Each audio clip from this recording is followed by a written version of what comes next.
The kids in this generation have some of the most intelligent ignorance. Taking their focus off of education, now drugs, sex, and material things are their point of interest. But in their defense, they can only learn what they've seen. So some of you parents are a hindrance.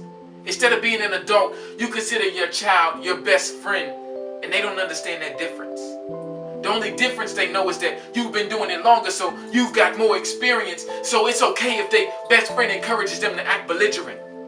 So they go out and get a gun, thinking that a gun is power. Why? Because bullets can take a life, not realizing knowledge is power because your words can save a life. But some of you parents haven't even grasped that concept. You find pleasure out of being in the midst of drama and conflict, and show your kids that having sex with X amount of people is a form of a contest, and in order to prove to everybody who you are is by becoming a convict. But what's wrong with your mindset? How do we expect this generation to have progress with this nonsense? If you have kids, act like an adult.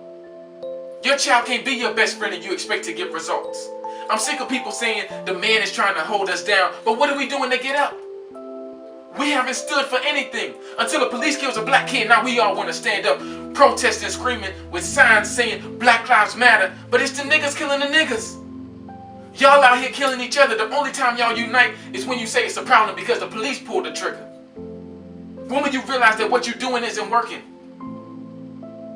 That if you die in the lifestyle that you're living in, that your soul will be burning.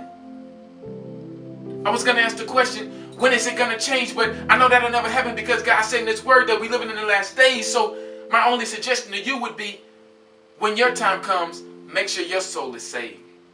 And just remember, we make decisions daily, but we only live once. And if God's not in those decisions, don't expect for a good outcome. That's all I got.